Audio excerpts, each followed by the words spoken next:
Assalamualaikum warahmatullahi wabarakatuh. Berjumpa kembali dengan catatan Syafiq Hasim. Kebijakan Wali Kota Bogor, Bima Arya, perlu mendapatkan apresiasi karena tawarannya kepada Jemaat Gereja Kristen Indonesia Yasmin Bogor akan relokasi tanah. Tapi tidak cukup di situ. Wali Kota Bogor menurut berita di media kita menyatakan bahwa dia sudah menemukan solusi terkait kasus GKI Yasmin, yakni melalui relokasi tanah atau hibah tanah untuk GKI Yasmin. Artinya gereja pindah dari tanah semula ke tanah relokasi. Namun nampaknya itu bukan solusi yang sebenarnya diinginkan oleh Jemaat Gereja Kristen Indonesia Yasmin. Dari segi perjalanan waktu, kasus ini memang terlihat rumit dan kompleks. Dalam catatan saya kali ini, saya akan soroti mengapa solusi relokasi tanah yang ditawarkan oleh Bima Arya itu ditolak. Kasus GKI Yasmin muncul sejak tahun 2006. Umurnya sudah 15 tahun sampai saat ini. Selama 15 tahun ini sudah banyak hal yang dilakukan untuk penyelesaian, termasuk dari pihak pemerintah Kota Bogor, dan juga dari pihak GKI Yasmin. Pada mulanya tahun 2006 pemerintah Kota Bogor menerbitkan IMB, izin mendirikan bangunan bagi GKI Yasmin. Namun pada tahun 2011 IMB itu dicabut. Pencabutan ini tidak lain terjadi karena didesak oleh kelompok mayoritas. Resonansi mayoritas ini tidak hanya terdengar di sekitar Kota Bogor, namun juga dari luar Bogor, bahkan tingkat nasional. Suara mereka satu, yakni pembangunan gereja dipindahkan, jangan di lokasi IMB 2006. Muspida akhirnya sepakat untuk mencabut IMB pada 24 Januari 2011. Setahun setelah pencabutan, Pemkot Bogor memberikan tawaran pada pihak BPMS, Badan Pekerja Majelis Sinode, GKI Yasmin, akan sebuah tanah sebagai ganti lokasi lama. Namun, nampaknya BPMS tidak menerima tawaran itu. Dalam waktu yang sangat lama ini, Pemkot Bogor beserta FKUB-nya melakukan upaya pendekatan dan nampaknya mereka berkeinginan agar tawaran relokasi mereka diterima pihak GKI Yasmin. Bahkan Pemkot Bogor dan FKUB meminta dukungan pada jemaat GKI. Menurut klaim Pemkot dan FKUB Kota Bogor, kebanyakan jemaat GKI setuju pada relokasi. Mereka mengklaim ada 144 tanda tangan jemaat dan juga 73 tanda tangan masyarakat sekitar. Tapi ternyata kebijakan relokasi Pemkot masih ditolak oleh pengurus GKI Yasmin. Bahkan dalam konferensi terbaru, pengurus GKI mengatakan jika Wali Kota Bogor Bima Arya telah melakukan kebohongan publik.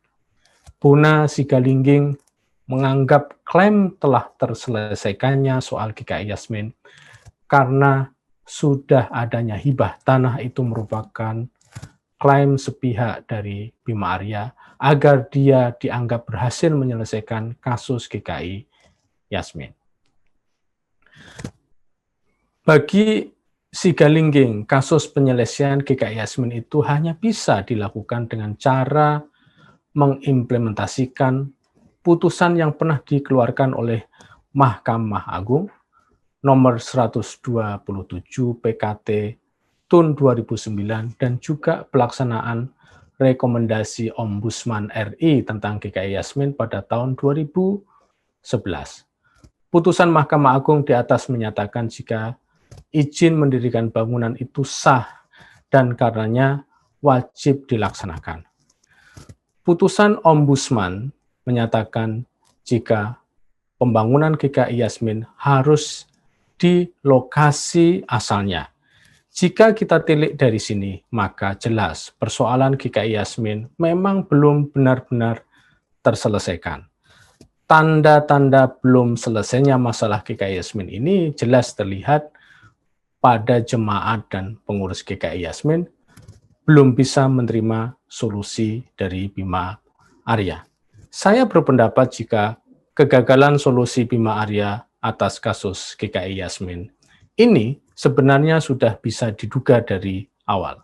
Kegagalan ini pada dasarnya bukan merupakan kegagalan Bima Arya sendiri, namun lebih merupakan kegagalan cara pandang nasional yang dalam menyelesaikan persoalan-persoalan konflik keagamaan antar agama yang masih menggunakan pendekatan mayoritas-minoritas. Pendekatan ini terbukti memang menjadi persoalan dalam konteks sistem sosial dan politik di negeri kita yang menganut pluralisme. Pendekatan mayoritas-minoritas ini juga merupakan cara pemerintah kita yang kecenderungannya ingin mencari jalan mudah dan cepat untuk menyelesaikan konflik keagamaan di akar rumput. Dan yang paling penting, pendekatan mayoritas-minoritas jelas akan merugikan kelompok minoritas itu sendiri. Kembali kepada kasus GKI Yasmin, dan mungkin kasus-kasus sama yang boleh juga dialami oleh kelompok muslim minoritas di wilayah-wilayah mayoritas non-muslim, di mana peran kelompok mayoritas non-muslim lebih banyak. Dalam konteks GKI Yasmin, kegigihan wali kota Bogor untuk memperjuangkan relokasi GKI Yasmin jelas menunjukkan jika Bima Arya memiliki cara pandang mayoritas dan minoritas ini. Pemerintahannya dan juga FKUB yang menawarkan solusi relokasi karena pertimbangan penolakan kelompok mayoritas terhadap kelompok minoritas dalam hal ini adalah jemaat GKI Yasmin. Jelas di sekitar kota Bogor, keberatan sudah terdengar semenjak awal pencarian peta jalan penyelesaian dan bahkan sampai sekarang. Suara-suara ormas Islam lokal di kota Bogor tidak menghendaki GKI Yasmin tetap dibangun di lokasi semula. Ketua Forum Komunikasi Muslim Indonesia Forkami, misalnya Ustadz Ahmad Iman, sangat mendukung keputusan pemerintah kota Bogor atas solusi relokasi tersebut. Bahkan Ketua Forkami ini jelas-jelas akan menolak jika Pemkot Bogor mengeluarkan IMB GKI Yasmin untuk lokasi yang lama.